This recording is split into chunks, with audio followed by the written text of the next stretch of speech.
Hello and welcome to tonight's edition of Defacto Review, a weekly roundup of the biggest stories shaping Mongolia. Here with us tonight, commentator and economist Jargal Defacto. Welcome. Hello. Yep, thank you. And I am Milena Mendes. And we are live on Facebook at V Television. And also, we love to hear your thoughts. So on Twitter, use hashtag Jargal_Defacto. Coming up on the show tonight. An elected official faces prosecution for alleged rape. Bank of Mongolia cuts interest rates as IMF sees larger than expected growth. Test flights take off at the new international airport. Winter Wonderland ice exhibit opens in Bayanzur. We start talking about the parliament minister who is facing allegations. Mongolia's constitutional court has weakened the legal immunities that member of parliament hold as one elected official faces accusation of rape. The court on Wednesday removed the parliament member's immunity, which will result in the prosecution of Dorjdagar Gantulga for allegations of rape from a 25-year-old woman last spring. The scandal put elected officials' immunity under the spotlight, with many concerned citizens complaining that it allowed them to live above the law.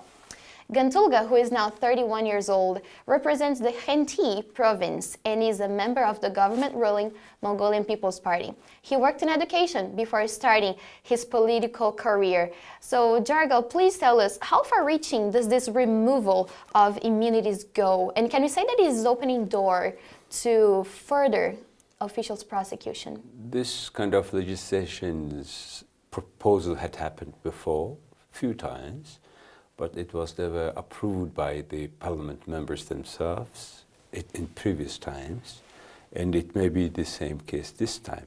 Though several parliament members were in favor of accepting that restrictions by the Constitutional Court, Mr. Nyamdorj, who is also not a parliament member and also a minister of interior or the justice, he said we should accept it.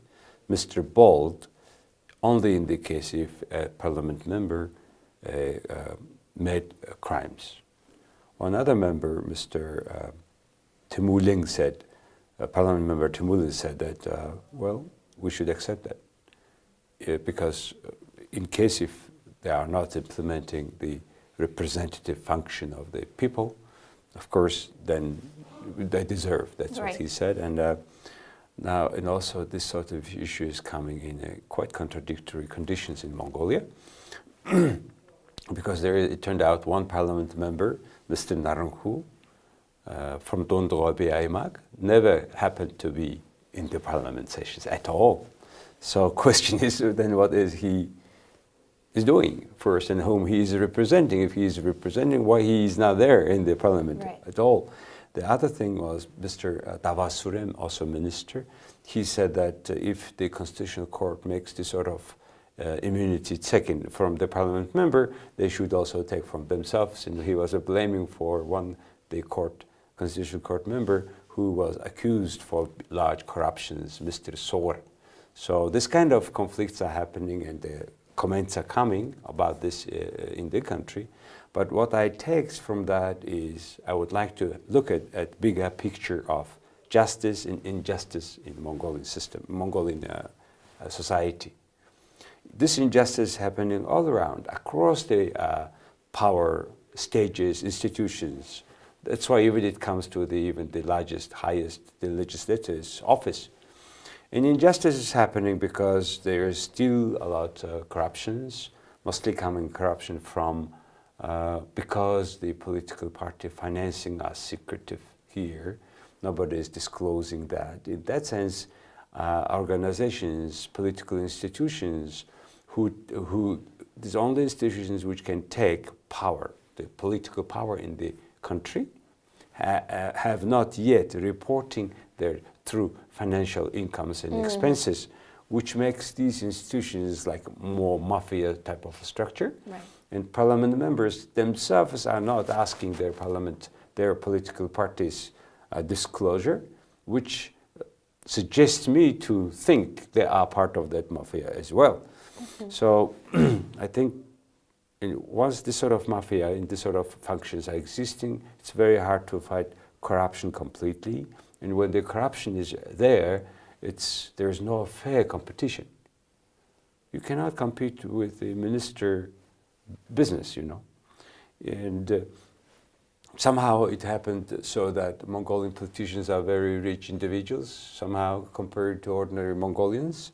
So this gives the thought, or it gives the reality that instead of demokratia or democracy, we have demokratura, which is consisting of dictator, or in the Russian, dictatorship. So democracy, dictatura, demokratura. This particular term comes from a Czech author, scientist, who made analysis of post-communist countries' political governance, and he made that, coined that term, demokratura, because now the state administration is serving not the people, but the few closed groups of businesses. The power ones. Yes. So as such, the political parties are not doing that functions which is required in democracy. So I think Mongolia is not exception from that.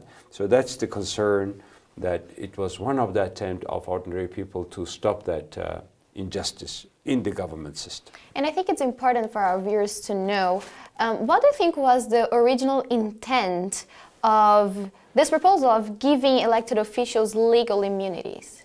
Well, the idea was because they give sort of legislations which may be not liked by many criminals, for example. Maybe it can take particular persons into prison, because that they may attack that person. This sort of what's happening in many other countries. They're just people attack because they make legislations which contradicts to many criminals, this sort of people.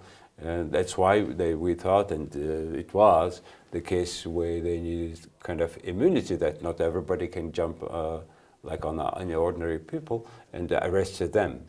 But on the other side now, in particular in this society where corruption is very rampant, they are also kind of above the law. They are not equal with other people. So in between these two dilemma, we are fighting, and at this another time we're now just offering that new legislations. Right.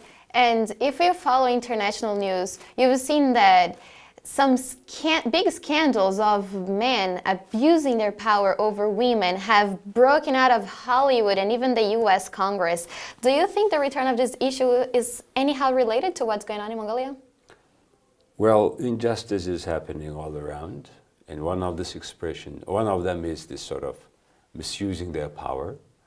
And I don't know whether directly related with this event or not, but one thing is clear, that the parliament members cannot violate the laws, and they should be now equal in front of the laws. There should not be exception, in particular, whoever is doing criminal act, they should have a penalty. Well, thank you for your thoughts on that. And moving on to our next topic, let's talk about interest rates cut. The central bank has lowered interest rates just after the International Monetary Fund, the IMF, announced that Mongolia is outpacing growth expectations. The Bank of Mongolia lowered the policy rate by 1 point to 11% on Friday, meaning that leaders can offer cash at a cheaper cost to borrowers. The bank cited indications of recovery in 2017 for the decision, which echoes comments from the IMF. IMF resident representative Neil Saker told Reuters this week that growth proved more durable than anticipated on the back of higher than expected coal trade. He added that the banking reforms now being implemented would help bring investment to sectors other than mining, which is in line with the goal to diversify the economy away from mining only. The IMF is predicting a 3.3% GDP growth this year. Darko, do you agree with the central bank and IMF assessment that the Mongol economy is actually growing? Well, growing, it's a recovering from certain point of view. in particular because there are more money, currency comes into the coffer in the country. The dollar, two Greek dollar rate is becoming more stable, which is good news. And also because a lot of money comes to the country, the government is not borrowing anymore at the expensive high rate from the domestic market or international market. So that's why the government bond rate goes down, which gives an opportunity for central bank also to decrease their policy rate to 11%. But I think it is a bit late because it could be done earlier this year. And then we would have more money coming to the economy from the commercial banks instead of having them at this rate in the central bank. In Mongolia, the policy rate is consisting of two things. One is the required reserve of banks, meaning that the whole deposits, the savings accounts balance, certain level, 13%, for example, of any balance of this accounts should remain in the checking account of commercial bank in the Mongol bank. Their second channel is their policy rate, which is a 1 week bond, central bank security, 1 week interest rate. So either you give the money to the economy, commercial banks, or you keep in the central bank account that money at the 11% rate, still which is high. Right. But in many countries it's 0.25%. In Mongolian case, it is high because inflation is aimed to be around 8%. But remember, it was just recently only 5%. So they have certain limit to decrease that policy rate. If it is too low, a lot of money comes to the economy, and it may bring inflation more, faster inflation, because the way how economy is accepting the money and converting into businesses are quite low, quite slow. That's why it may immediately trigger inflation to grow up. So Central Bank of Mongolia is aiming to have inflation at the level of 8%.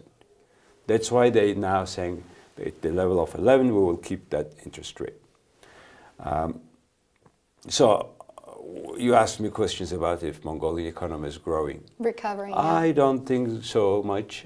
Conditions are getting better, but for growth of economy, you need thriving private sector who is looking for new jobs, creating competition, which is not the case. Why? Because Mongolian government is keep increasing taxes.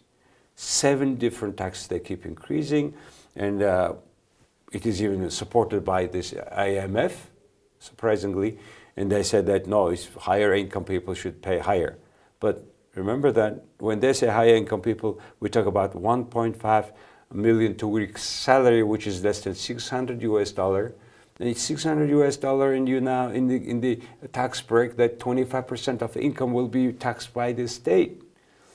People are completely unhappy, and there is even women's entrepreneurs associations raising their voice, and they will demonstrate against, even they threaten that they will have a naked demonstration against the taxes. I mean, you cannot, the country is first in the big foreign debt. Mm-hmm. We are borrowing, and with a cheaper bond, we pay expensive bond. Nothing has changed, in general. And yet they are increasing the taxes, which does not help for the middle class income people to grow, to have accumulation, to have a savings. So the economy, I think, has any serious basis to grow normally.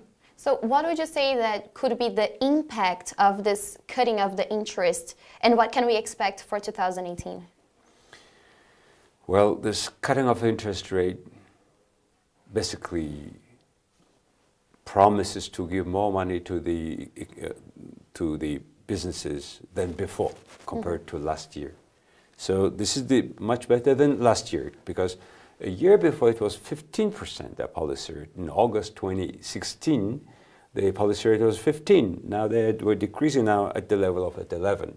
So this year, in 2018, the conditions of money will be better than this year and the last year.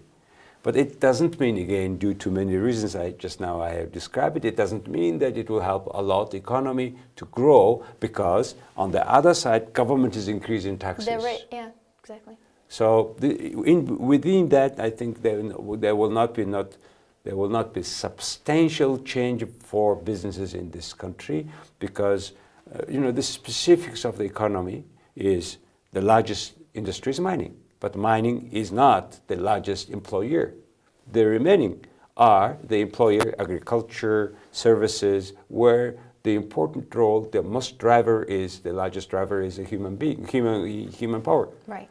And yet you are taxing that human resources more than any before. So I don't think Mongolian companies will be very happy to hire more people. Right. Even on the contrary, from now on, they will try to decrease the salary to the level above that bracket and under the bracket, that tax bracket, and then they will find another way to compensate workers in different ways, which will be more complicated businesses in the country. We talked about diversifying economy. So can you please help explain to our viewers what exactly is the relationship between interest rates and diversifying the economy? Good point. Interest rate, if it is policy interest rate lower, then you will have more money, at least within the system, to the economy, right? But if that money comes to the people who are diversifying the economy, which means that other than mining, other industries are becoming more competitive, and there should be certain products that we can sell on the international market competitively. We have only, except mining commodities, we have only Kashmir wools and some small volume of meats on the international market, nothing else. So if the Mongolians say, now they are doing, say, application, IT programs, and other solutions, or blockchain programs, blockchain-based systems of database, then this is the serious export. Will they have benefit from that? Because this sort of knowledge-based economy requires knowledgeable people, knowledge workers. And you cannot pay small money to knowledge workers. If you pay higher, you cannot afford paying 1/4 of their income to the state just because they tax people. Mm-hmm. So this is the concern, and I don't think it will be helpful very much. At least the mood of people is very unhappy with the higher taxes. And, Mongolian middle class income is different than the American middle class income. So you should, in particular on taxing issues, you should be very careful. If you receive, say, $600 per month, it's about, $7,200 a year. Well, you are in the social care bracket in the US, for example. And the food is as expensive as in the US here. So I don't think it's very smart policy by the Mongolian government and their advisors, IMF and other institutions. They should not increase tax. We pay anyway 1/4 of our salary for an employee. They pay to the state coffer, which is a lot. Thank you for clarifying that to our viewers. And we're going to move on to the next topic, which is the Mongolian Civil Aviation Authority conducted the first test flights at the Hushik Valley International Airport that is currently under construction. Test flights were held from the 12th to the 16th of December at the airport located 52 kilometers south of Ulaanbaatar. The new facility will replace the Chinggis Khaan Airport located in Ulaanbaatar's Yarmak district, even taking the name Chinggis Khaan Airport. The airport is scheduled to open in August of this coming year, 2018. Now, Dargal, we know that the airport was delayed already 2 years from its originally scheduled 2018 commissioning date. What do you think about the progress being made in the construction of the airport? Very strange. The airport building and airport facilities themselves were made on time, even if a couple of days before than they planned. Why? It was $600 million Japanese loan, development loan, 40%, 40 years total terms, years to pay.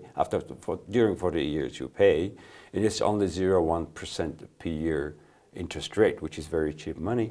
And with that, they made already the airport. Airport was ready at the beginning of this year, but the road is not ready. It's because it's a highway, direct highway. It's 35 kilometers highway. We are doing it under the Chinese also loan, and 70% by Chinese companies, 30% by Mongolian companies. But the highway was running through the land which belonged to about 100 or so companies. They had a fight, they had discussions. Now finally it's ready. The roads are clean now. They will do it. They will start when in Mongolia the construction work starts in April 2018. They will start it, and I think I have no doubt they can complete that within the term. I think by October or November next year we will have ready the road. But we have some problem there. The airport and around land was protected or taken by the government resolutions in 2010, but somehow Som's governor made a resolution, gave permission of all this land, 500 hectare to one private company, which is on the very strategic locations of the airport. So this court happening every court at the three levels happened, and all they said in favor. The decision was in favor of the Som governor. So another problem is coming. But as far as this test concerned, for any international airport, there's two major tests. One is about the landing, and the other is equipment controlling. So the last test was about the equipment. But good decisions, very important decisions was made also this month here in Mongolia about the airport. Why? Because this airport will be managed now by Japanese and Mongolian joint venture. Japanese one is Mitsubishi, the two major airports of Tokyo, Haneda and Narita, and plus Jalux. This company is ground handling service of Japanese airlines. So highly effective, professional Japanese companies are coming, and they will be running this airport, 49% by the current Chinggis airport management. So I think this is a new standard. It's great. Finally, we have this Japanese standard, which makes close the day of Japanese airlines arriving to Mongolia. It's one of the reasons probably they are not arriving, though we have almost every day to Tokyo flights. Another funny thing is we need to privatize Mongolian Airlines, MIAT, before that, otherwise we will not complete. This new airport is expected to be 3 times larger than this one in terms of capacity. They're receiving 3 million people, 3 million arrivals a year. Current one is 1 million arrivals. And so even with this airport, road, everything completed, Japanese running the airport mostly, then still we need a lot of regulations to be more freed for other airlines to come to bring tourists from all over the world. That will finally open that tourism sector of the country for further and better development. And that's actually what I was just going to ask you to share with us. What are the impacts on the Mongolian economy with the construction of the new airport? We already see that Japanese companies would come, which opens to airlines and tourism. So please share that with us. The bottleneck of our tourism is this seasons character. In winter, in summer, but still we can, summer beautiful, everybody comes, this 3 months you don't find seats, etc., inexpensive, not comes. But in the winter, I think still we can create so many other products, provided that many people are interested and sure that they can sell it. For example, ski, not only around Ulaanbaatar, terrible anyway this year, but it could be in Hupsugul, for example. There can be direct flights from Japan to Hupsugul. People come ski, flying and skiing in winter, and then play golf in summer. The sort of, in summer, Mongolia is ideal place for golfing. I know it, in the Southeast Asia is terrible to play. Around 45 degrees, it's impossible to play. In Mongolia, this is really paradise for golf in summer. So I suggest Mongolia should have an open air policy, more airlines come, and we should also be more hub place for local short distances within our two neighbors. That's how I see the air transport development in the country. Well, thank you. And we're moving on to our last topic of the evening. A new ice town Wonderland is now open to the public at Ulaanbaatar's Bayanzur district. The exhibit featuring over 20 ice sculptures opened on the 15th of December, according to Google News. It's located just west of the Sky Hypermarket on the Selby River. And visitors will also find vendors selling warm drinks because it's very cold outside, and ice skate rentals. What can we say about this exhibit? And will we be making a visit to this? Yes, I would love to, and it's a fun for particular children. And Ulaanbaatar, one of the coldest cities in the world, capital city, and we are a member of that winter cities, cold cities associations, kind of, and they help each other to have more attractions in the winter. The winter.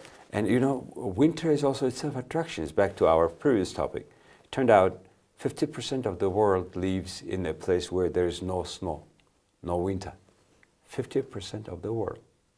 So the other 50% want to see what it's cold about, what's the snow, but let them come and see what is snow about. Just don't forget your warm clothes.